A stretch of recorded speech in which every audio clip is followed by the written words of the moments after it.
So, welcome to Plan Dulce at LUGARES 2025, a podcast where we highlight the work and voices of Latin planners, educators, community leaders, artists, and experts shaping our communities.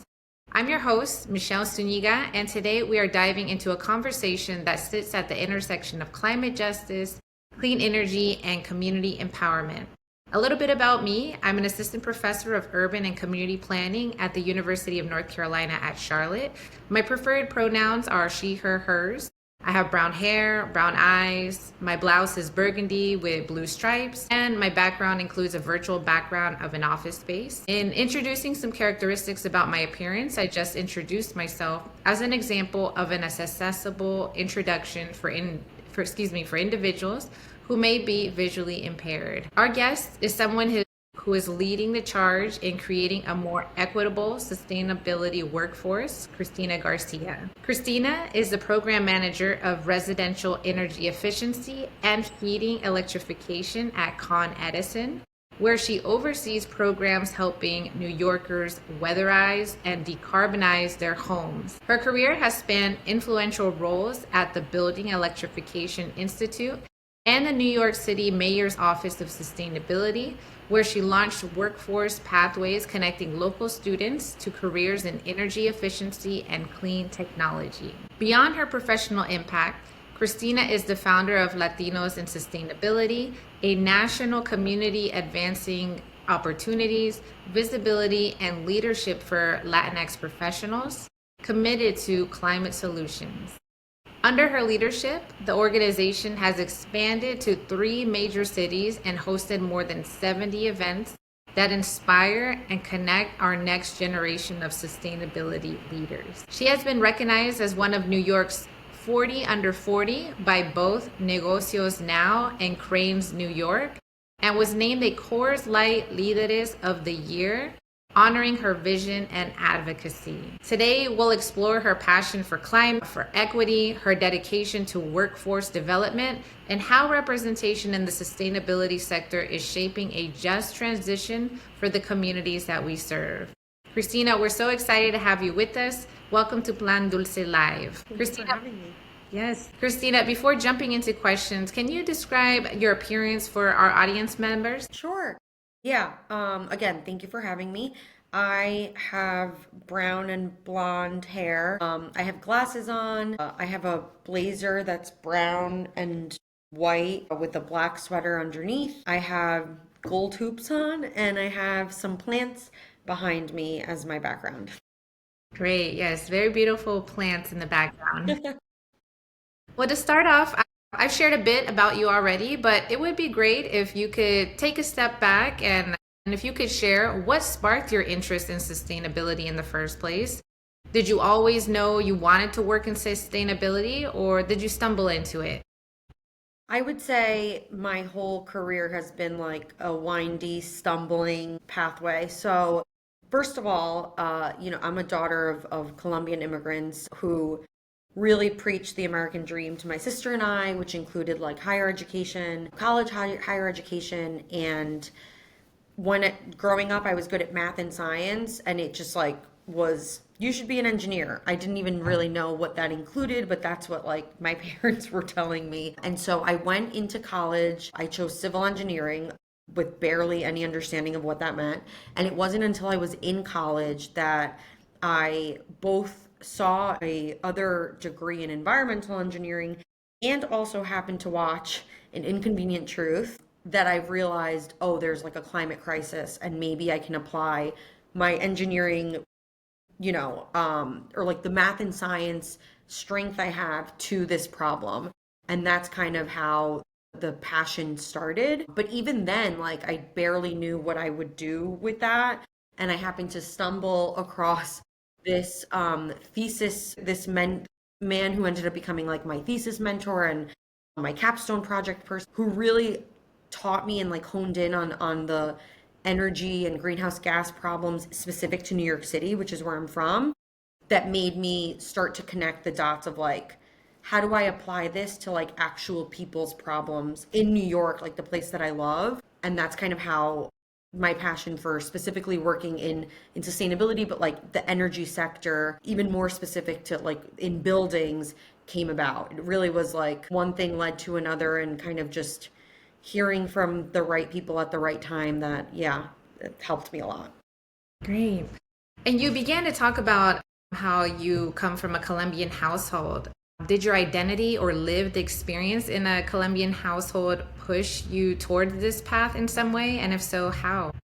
Like I said, I think the growing up in two ways it I think has pushed me. One, I think my parents have always been like sustainable without them even knowing, just the way that we were raised in the house, like to be very, considerate of Mother Nature. Like I remember when we moved to the suburbs, my sister and I had never like really seen lantern flies, and we started collecting them in like a soda bottle, and my dad like freaked out on us. That's not really sustainability, but I think there was always this just like energy around, or like respect for the environment. And then in other like sustainable ways, like for instance, any grocery bag like that had a lot of lives in my house, right? Or like a box of tin cookies, like we all know the box of tin cookies that turns into like the sewing kit thing. Like there was just this idea of like reuse and sustainability and like avoiding wastefulness. So I think that had a lot of impact on me without me even realizing. And then, like I said, I think the focus on this like American dream of my parents, like wanting more for us, that included higher education and all of that, also impacted kind of like what I did in terms of schooling and stuff, that also influenced me. And then lastly, like I think my identity of being the daughter of immigrants who, for many reasons, like other kids of immigrants, end up in the public college system in New York because it's affordable. That led to a lot of how I show up today, and we'll get into Latinxs and sustainability, but a lot of why that came about because of the lived experiences that got me there, that also led to an understanding of like the disadvantages that we honestly face, because of that identity. So I think, yeah, all of those things together have shaped who I am today, how I show up, and like what my passion is. Definitely. I really appreciate those micro examples of sustainability, especially in thinking about my Salvadoran mom and looking at the plants in your background too. Our house is always filled with plants as Yeah. well. Unfortunately, my house, not so much. But whenever I go to my parents' house, my mom is always tending to the plants, nurturing them, talking to the plants. And, she always described it as a way to clean the air and to just be able to take care of those plants too. So Absolutely. that definitely resonates with me. And you began to talk a bit about disadvantages. How did your early career experiences shape your passion for equity and representation in the sustainability workforce? Yeah, I think, the reason I'm so passionate is because I lived all these things firsthand. And so I'll talk a little bit about that, but through Latinx and sustainability, now I've created a space where I hear other people's lived experience, and it just like fuels this fire, like, oh my God, so many of us are going through similar things. But essentially, like I mentioned, I went to the public college system, which was very diverse. It's a Hispanic serving institute. I was surrounded by diversity. I mean, growing up, all of my schooling was, in New York, very diverse. So I just thought that's how the world was. Then I went to college, also very diverse. I graduated with a bachelor's and master's in environmental engineering, and that was kind of my first, um, I guess, like lesson or reality of like, oh, the kind of the narrative that I had been hearing at home of like, as long as you get the degree, like you'll get any job you want, like that's all you need to do. And that wasn't true. I applied and applied to sustainability jobs, and I could not get my foot in the door. Obviously, my parents didn't know anyone in this industry at all. They barely understood what the industry was and what I was trying to do with this degree. So eventually, because my dad is a waiter who to clients about my sister and I any chance he gets, he had met a client who had mentioned like the word engineering. I'm sure it was like that, that brief. And my dad was like, my daughter is an engineer. Like, can you get her a job? And that man got me an internship in construction. So, I wasn't going to turn down a paid internship. I did an internship in construction. So when I graduated and I couldn't get my foot in the door in sustainability and my student loans were about to kick in, I was like, okay, I need to take any job I can get. So I reached out to this construction company and they hired me. And they were really diverse. They weren't what I wanted. I knew I wanted to work in sustainability, but they were really diverse. So again, I kind of was like living in this bubble of like diversity is just, it is. It's like, or lack of diversity is not a thing until I started working in sustainability. And I realized like, oh my God, no one really looks like me. No one has this like same lived experience as me. No one comes from the public college system like me. Like all of these things that were just like really surprising to me. And so I guess that whole like very windy pathway led me to this passion for equity and representation and accessibility to work in the sustainability industry. And the more I have worked in sustainability, the more passionate I am about ensuring that people who the solution is meant to serve are part of the decision making. And they aren't if they aren't employed by decision makers, right? But they aren't employed if they come from these like often disadvantaged backgrounds where, maybe they go to the public college system in that city and they're competing against like the private or the Ivy Leagues in that place. But that usually to me, what I've seen, and from my experience in the public college system, my colleague, the students that I was surrounded with, they were super passionate, hardworking, were getting these degrees on top of working part-time jobs and commuting multiple hours a day. Like at one point I was commuting 4 hours a day to go to college. So it wasn't like a lack of discipline and dedication. It was just our backgrounds led us here, and now we have this disadvantage that to me just feels so unfair. And then now we're excluded of the decision-making process for solutions that are meant for us or our community. So that whole journey has just really fueled my fire and is a passion of why I'm such a big advocate for ensuring that accessibility is, that there is access to these jobs and that we uplift the voices of those people within that like have already gotten their foot in the door to ensure that younger people can actually see themselves in those roles. Because that's another thing, right? Like I didn't see myself in these roles.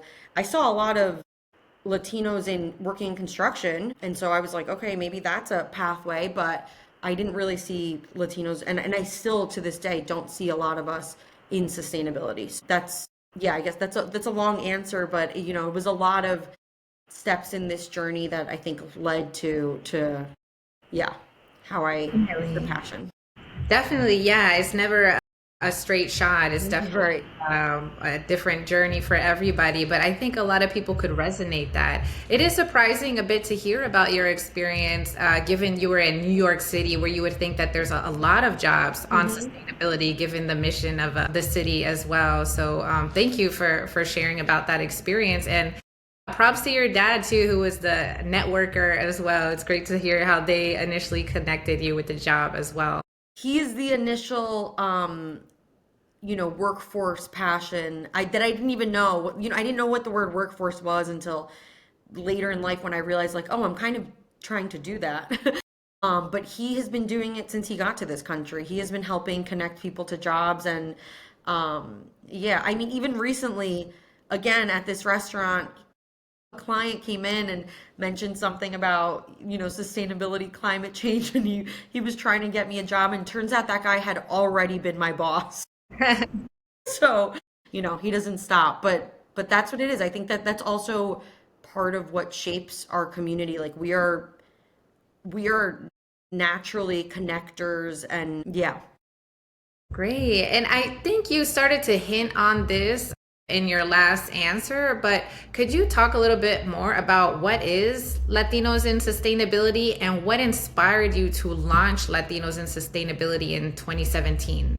Sure. So we are a nonprofit really focused on advancing and uplifting the Latinos that are either interested in getting into sustainability or are already in the space. And so what I mean is again, accessibility is huge. We understand that there are a lot of barriers to entry into this historically privileged industry. And so we try to reduce barriers by network opportunities, mentoring, even just like exposure, like ensuring that our communities understand what careers and sustainability look like, because I think exposure is a huge one. When you don't know what's out there, how can you be informed about making a decision about what to do with your career? So, access and like entry and accessibility is one part. But then again, the few folks who are in these rooms, we want to make sure that we're uplifting their voice. Historically, they have not been the ones that get asked to speak on panels or go to the conference or whatever. We now have a platform where we can very intentionally put them on a panel, right? Like most of our panels are all Latinos. We've had a lot of just Latina led panels. And so we're giving the platform and an opportunity to elevate the voices of those that are in the rooms just to further advance them, but also with the kind of, bigger picture thinking of like, as these people advance, they now have an increased chance of bringing more people into the fold, which is ultimately what we want. Our North Star is just that Latinos are like proportionally represented in sustainability decision making. Given that our community is so affected by climate change, we want to make sure that we are part of the solution building for our people. So that's the group. Where it came about is, again, in 2017, when I first started my sustainability career. And I was 27, but I thought I had wasted so much time because I had, spent 2 years in construction because I couldn't get a job in sustainability right out of my master's. I was going to all of these networking events that were sustainability focused because I was trying to like catch up for lost time, which now I realize was so wrong. Like, I have my whole life to work. 27, I was not starting late at all. But in the moment, it felt that way. And so I was going to all these networking events. And again, I just felt like, where are my people? I'm like, I'm not seeing anyone that looks like me. I'm not seeing anyone from the public college system. I felt a little like, where are my people? And because I have an engineering background, I was familiar with this professional development organization called the Society of Hispanic Professional Engineers, which is really popular in college campuses, and in like major cities there's usually a chapter. I would go to their events and felt like this community support, a real understanding of like my nuanced experience of like navigating the corporate world and all of these things, being first generation. And I felt like I was getting that support, but I wasn't hearing anything about sustainability. It was like people in tech and construction. So I felt like there was something missing there. And ultimately, I was like, I can't be the only person who feels like they need both, right? Like a networking opportunity with Latinos that understand who I am, what I stand for, why I show up the way I show up, etc. Also the fact that I'm the only Latina at work, like I would love to talk to someone else who's in that situation, but then with the content around sustainability, etc. And so I reached out to an organization that was in Washington and I was like, can I start a chapter for you guys here in New York? Like I think that more people need this. And at the time they were like, no, like, we're just in DC. So I was like, you know what? I'll start my own. I'm gonna do a meetup at a bar, and maybe no one shows up, and I realize that maybe people don't need this, but maybe a few people show up, and we can all just like, network with each other and see what happens. And that's exactly it. Like 13 people showed up in 2017. Originally it was just to connect us, but as soon as everyone started talking and they had the same story, it was like, okay, this is bigger than just we need to find each other to network. Like everyone had a hard time getting their foot in the door. Everyone was the only Latino at their place of work. And this is New York City in 2017, right? So it was shocking. And so from that, it just became like, okay, we are going to form a group that provides, opportunities to build community, which is, probably our most important. Like, let's bring us together. Let's get to know each other. But at the same time, there are clearly systemic barriers in place that we need to try to figure out how to dismantle. And yeah, that's how it came about. And slowly, it grew. Like you mentioned, we are now in 3 cities. New York, Chicago, and San Diego. And since that first meetup in 2017, we've hosted around 75 events, bringing people together either in like a relaxed happy hour, just networking setting, or panels that again either only or like mostly feature Latinos in the space. And yeah, it's been a really incredible journey. That's great to hear, Christina, and congrats on your efforts so far. And it's amazing to hear that it got started just with a meetup club. Sometimes I'm looking at meetup groups too to see what events are happening out there. So yeah, that's so awesome to hear about how you took initiative in that way, and you didn't let official group titles in the beginning stop you from growing something with the meetup group as well. So congrats on those efforts. And as you mentioned, so you've grown into 3 cities and hosted more than 75 events. Is there an impact that you're most proud of that you've been able to accomplish or carry out in these past couple of years?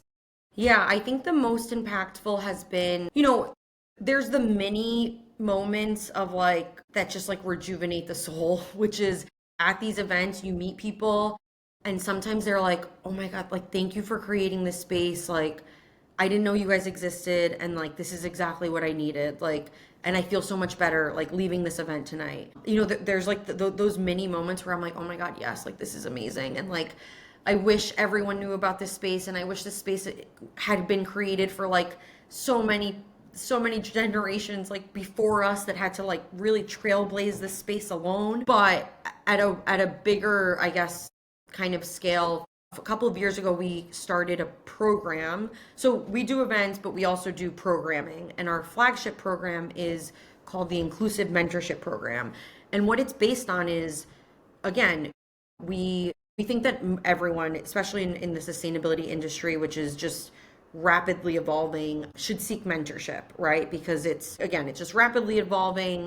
It has infinite possibilities. Like, just, it's so much better to have someone that's gone before you kind of helping you in one way or another. But on top of that, as I mentioned, like, we as Latinos, I think, have these nuanced lived experience, which also inform kind of how we show up and all of that. Like, for some of us being first generation and just, not having guidance at home, for instance. Like I said, my parents still barely understand what I do. And there are so many other, lived experiences that I think inform how we show up. So this mentorship was based on, let's match Latinos to Latinos who are working in or interested in the sustainability space. So we started that 4 years ago, and it's evolved. This year was our biggest cohort of about 75 people. So like 35 pairs or 30 something pairs of mentors and mentees. And just the responses, just last week I was talking to someone who had been laid off this year, which is something really difficult to navigate. This year has been like, so hard for so many people. And she said, like, my mentor has really just like really helped me through this. And it's just so incredible that like we've been able to facilitate this space of, we open applications usually around May. We help match people, but then we're there as support. Like, if this match isn't working well, we will rematch you. We also do like quarterly check-ins with the pairs and bring together the whole cohort so people can learn from each other. So I think it's so helpful, I know, to the mentees, but it also, for mentors, people that have, like, no one wants to help more than someone that has also struggled and gone through something. Like, it's genuine help. And it feels almost like family. Like, we go into this mentorship cohort like family, wanting to help each other. So that to me has been the most impactful thing that we do, because it feels like we are really touching people. And yeah, it's been great, and I look forward to that continuing to be our flagship program for years to come. And this year, given the success of that, but understanding that not everyone has capacity to be a mentee or a mentor, because we do require at least a few hours a month of touch points, etc. We launched like a lighter lift kind of called La Sala, which is meant to be like exactly kind of that. Like, imagine you were surrounded by your community in in a sala, and you had some questions and you had people there willing to chip in and answer. So we launched that a few months ago, and I'm also really proud of the group of LIS, not myself, but the other members of LIS, putting that together, because again, I think that goes to further help our community. Well, and I love that you said what you said, Christina, that nobody wants to help more than those who have struggled, that have gone through these issues as well, to definitely help the newer generation get through the field of sustainability. So I think that that's great. And in terms of how you described impact, that it's not necessarily in terms of numbers, but of relationships, of community, of, even the concept of la sala, the living room, having people there to talk to about any issues that you may be facing or experiencing in the field or getting into the field. So that's really awesome to hear about. Could you talk a little bit more about what systemic barriers keep Latinx students and young professionals from entering or advancing in sustainability fields? Yeah, like one that comes to mind immediately is, and this is less so, but when I started my sustainability career in 2017, I was very much in the government and like nonprofit circle of employment, and I learned then that there were a lot of non-paid internships.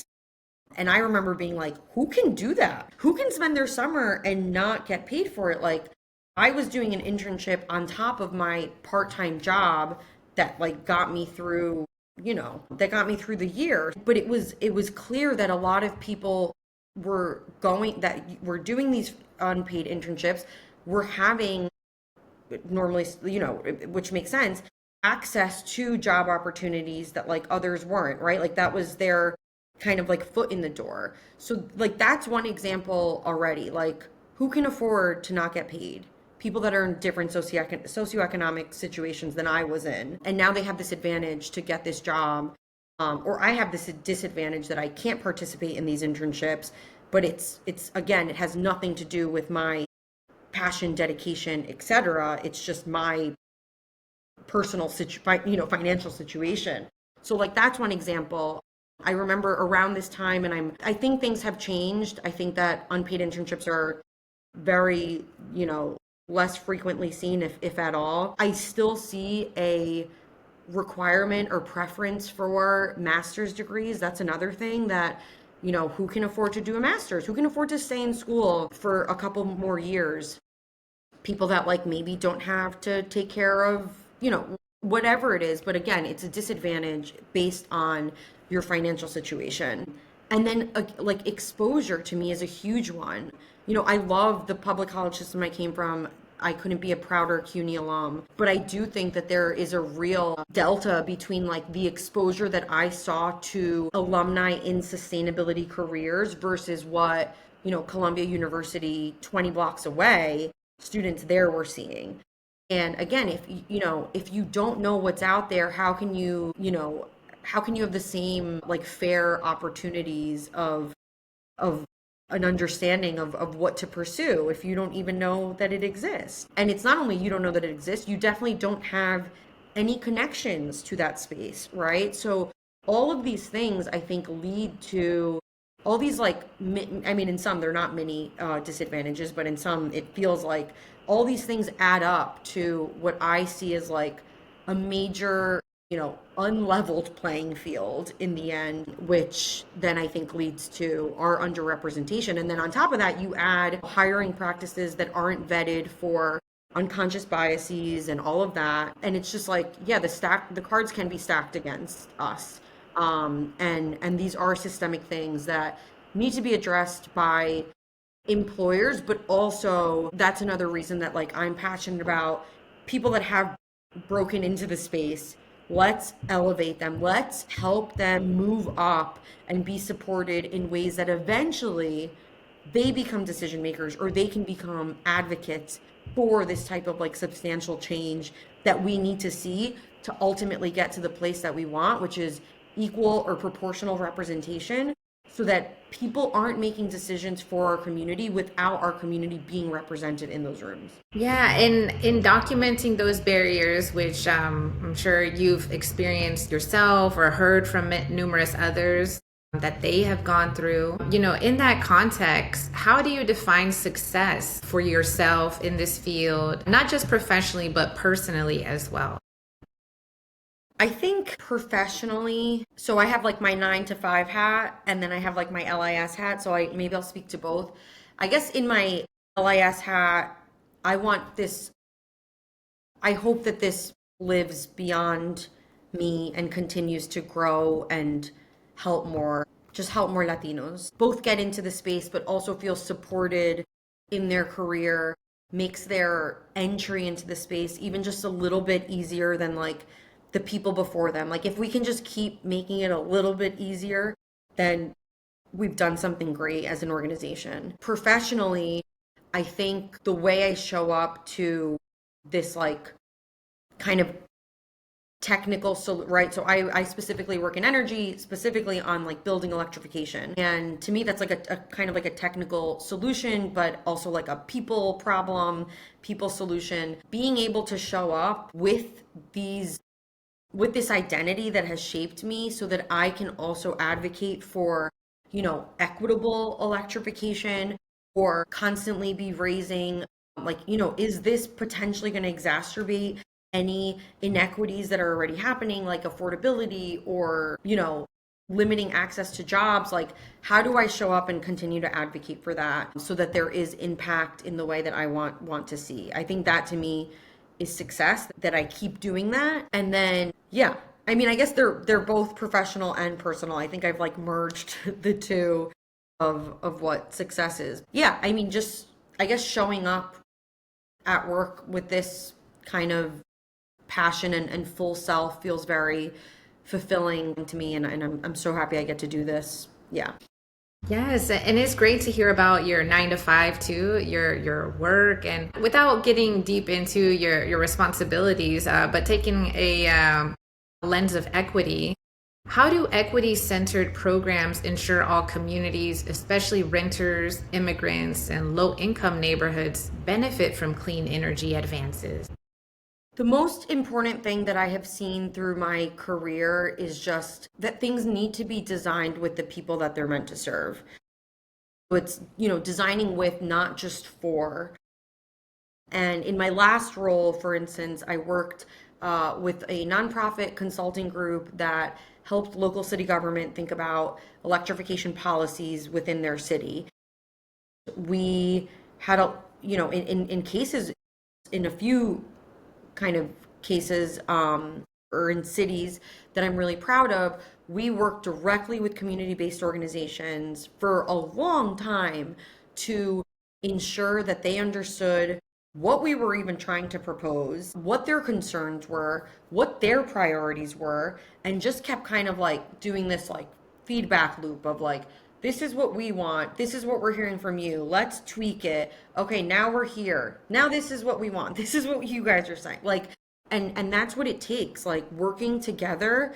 And working together means taking a lot of step backs, because it's like, I need to understand where you're coming from and you need to understand where I'm coming from, right? We can't just expect some community-based organizations that focus on like housing to become electrification experts. So we needed to do like ones on like what we're even talking about here, what is this technology, how would it impact you, etc. And then kind of vice versa, like you 101 us on what's happening on the ground and what is your community's priorities. Like, do you care about greenhouse gases if you're having like, unemployment rates higher than ever? Like, how do we bring this all together? And so to me, that is like the most important way to center equity in programs so that they are beneficial to the people they're meant to serve, is they need to be part of the conversation from the beginning, like from even before the beginning, right? Like we need to start at like square one together.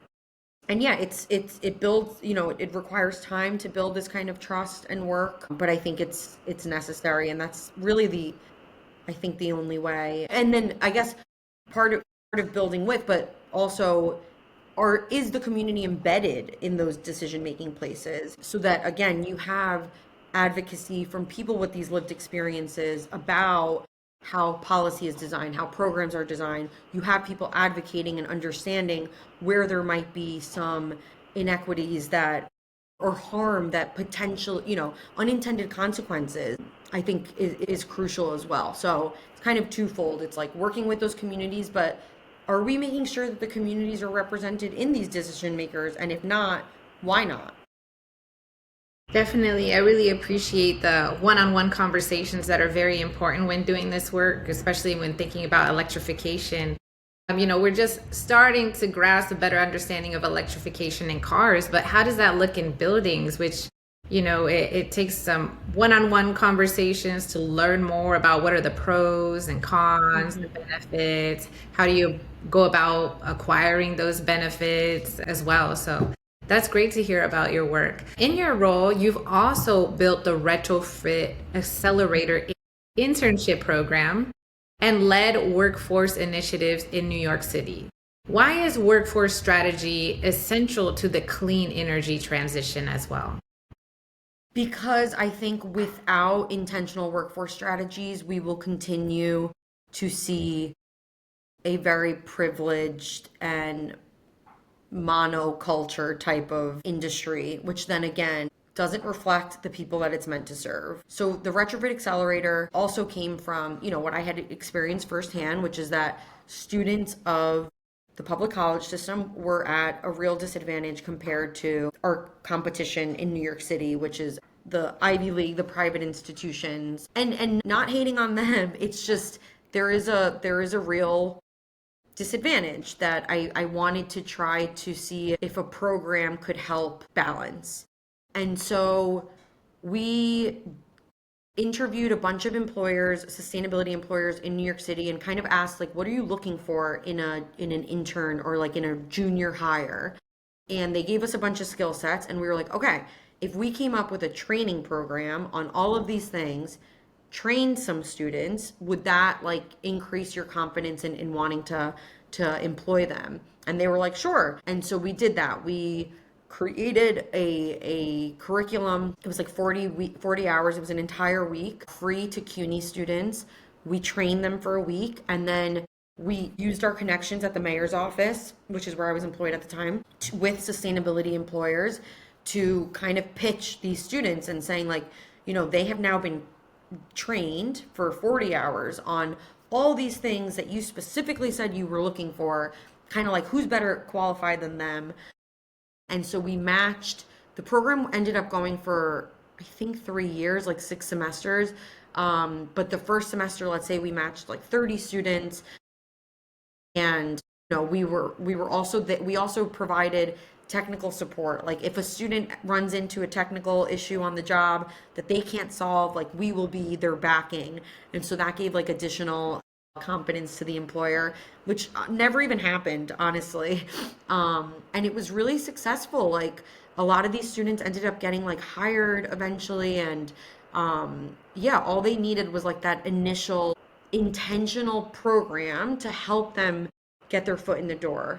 And like we know how important internships can be. They can really be make or break because they start a career pathway. So it was really wonderful to see that. And like I said, it ended up getting funding, this program, for I think like 3 years total, 6 semesters. And so we saw a lot of CUNY students get their first internship in sustainability through this training and offering. Definitely. That's awesome. Now shifting gears into if you can put your mentoring hat on. You mentioned, Latinos in Sustainability has a mentoring program. But for this question, if you were the mentor, what advice would you give to young Latinx professionals exploring sustainability and energy careers? If someone listening wants to get involved in the clean energy transition, for example, where should they start? Yeah, I would say networking. The sustainability, for us Latinos, we already don't have exposure the way maybe others do because, it's not like our parents or relatives work in sustainability, right? Like I don't have any family member in this space. And so I think we need to be very intentional about increasing our exposure to understand what's out there. I think that's first, because to me, sustainability is this incredible opportunity where you can you can find your dream role that really connects your passion within this space, because sustainability touches so much, right? Like affordability, housing, workforce. If you're more into like the technical stuff, like, engineering, whatever, like you can find it, but you need to increase your opportunity of understanding what that role is, who employs that role, maybe meeting someone there. So I would say really try to get out there and network. And if possible, find a Latino, maybe through our organization, who is in that space, who can help you navigate. Like I said, no one wants to help more than someone who's been there before you and had a little bit of a hard time. They want to help make it easier for you. So try to find a mentor, even if it's like, or a connection at least, that might help, show you the path, show you the way. But again, ultimately, with the goal of better understanding what are your options, because there are so many in this space. It's incredible, but you need to know they're there to be able to take advantage of it. Definitely. And my next question, you can answer it as a mentor or, personally as well.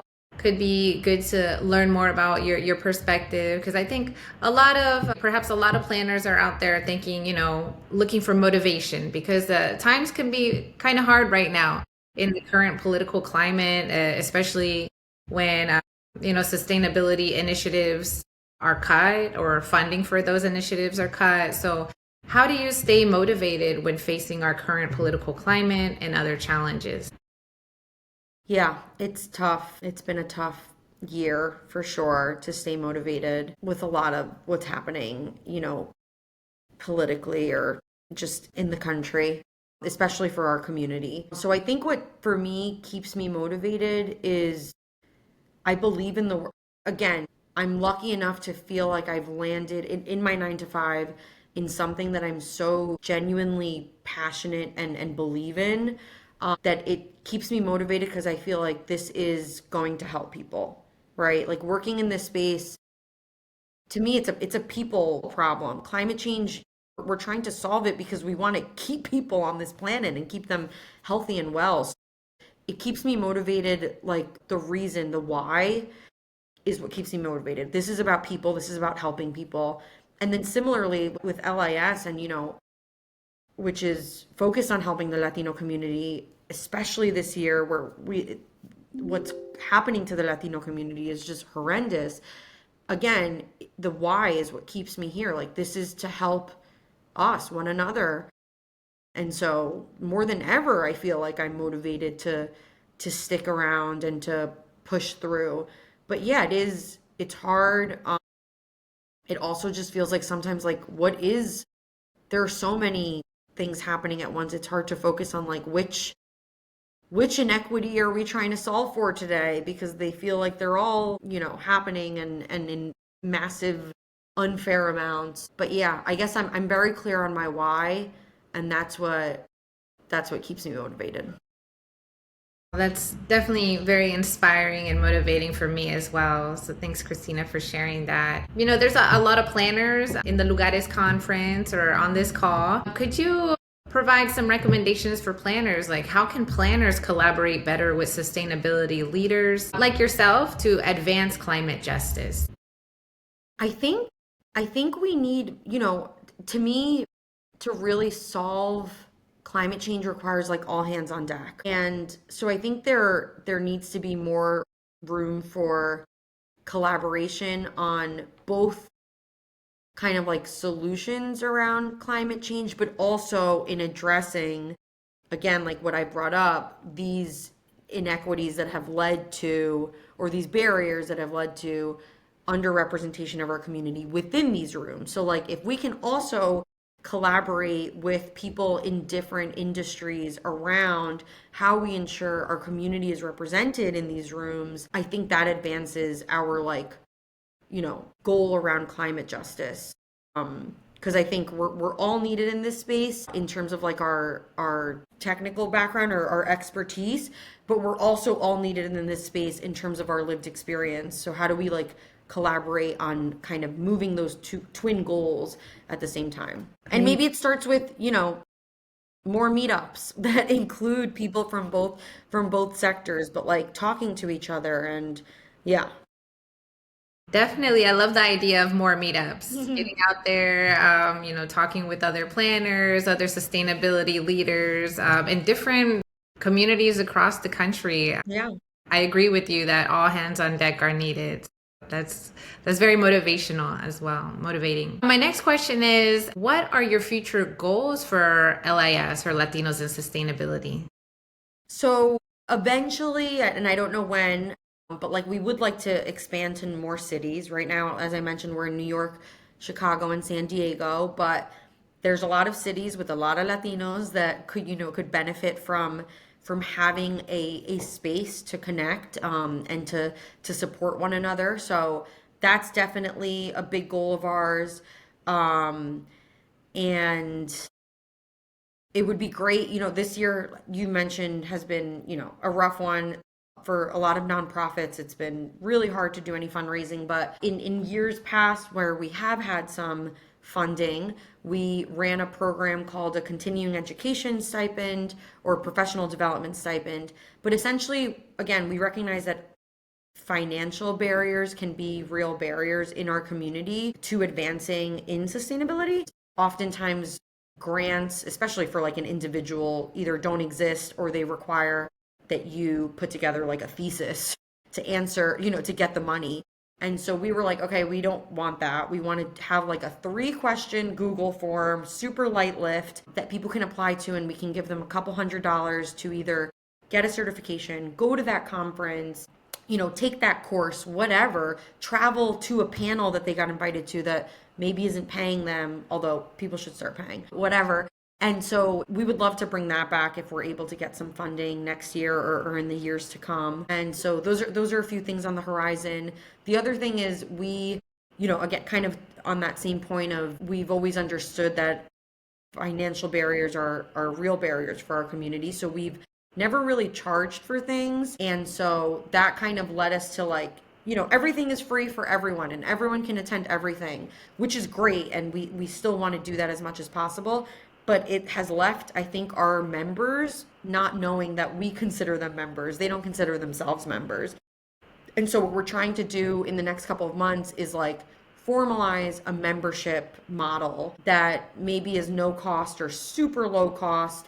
Everything that we do that has a cost always has an option of like, if you can't afford this, don't worry about it. So that would always be the case anyway, but it'll either be low cost or no cost, but at least people will feel like and understand that they are members of this community with a clear understanding of what program offerings, etc., are available to them. And by us also creating a membership with like a database of who's in it, we can then like maybe further support our community with like speaker directories or like better opportunities to connect people that maybe work in the same space, or someone's moving from this city to this city. Like we know that like we can connect you. So just ways to better connect our community is always what we're looking for. So yeah, I mean, we'll keep chipping away at that. We're all volunteers. We all have 9 to 5. So we do this, after hours. So sometimes things move slower than we wish that they did. But yeah, there's always new kind of hopeful things on the horizon. Wow, that's amazing to hear that you're all volunteer based. You have your 9 to 5 as well. So it shows that it's something that you all are very passionate about. Are there any projects or topics you've been working on that you'd like to highlight in this space? I guess on top of what I've already mentioned, the only other thing that I'll highlight that we do, which I am also hoping that we can continue to deepen, is, as I mentioned, I'm from, the public college system in New York, specifically City College, which is a Hispanic serving institute. There are a lot of public colleges in New York that are Hispanic serving institutes that we are trying to deepen our relationship with and further support them. What we've done so far is specifically with City College, where, my alma mater, so I had some connections. We have now 3 separate semesters either hosted or participated in a class, really, again, aimed at this like exposure issue that we see. And so how we've been tackling that is we curate, we've partnered with professors who say like, I will give you a few classes of mine this semester, kind of do with them what you want. And we curate for each class like a set of speakers that are professionals actually working in the space that represent like a diversity of roles and careers within sustainability.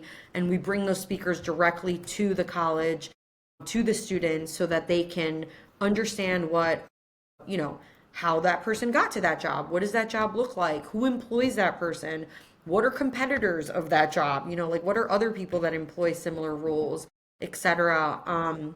2 years ago, City College gave us a whole class. So we had like the whole semester of classes twice a week, and we were able to bring over 30 speakers directly to these students to share their journey and their career. And we love doing that. Actually, last week we did a session at City College. This week we're doing 2 sessions at Hunter College, which is another Hispanic Serving Institute public college in New York. And so we're looking to continue to deepen and grow our relationships with Hispanic Serving Institutes, across the country if possible, and try to help bring speakers to them, as guest lecturers. It also serves as a great opportunity for the lecturer who's probably never had a, guest lecture at a university type of opportunity. So it's a win-win for everyone. And yeah, ultimately for us, it's a way to continue to chip away at this accessibility issue. For sure. And as a professor, I can say that it is of great benefit. It's so helpful to have like practitioners come to the classroom to join virtually or in person to talk about their experience and provide guidance and tips to students. Students really appreciate that. So that's great to hear about that initiative, Cristina. What's one question you wish I'd asked you, and how would you have answered? Ooh, maybe just how do you get involved in LIS? A plug. Because you asked, so many really thoughtful questions. So I really appreciate you giving me the time to answer it and talk about kind of how we've gotten here. Yeah, I mean, if folks want to get involved in LIS, we have a website. I hope you check it out. We're on Instagram. We have a LinkedIn page where we share a lot of upcoming events or upcoming offerings or just what's going on with the organization, but also how to get involved and who to reach out to. We're always, we're small. And so even making opportunities for people to get involved, we're trying to get better at being able to do that. And I think the more we ramp up, the more we can more easily take on more people.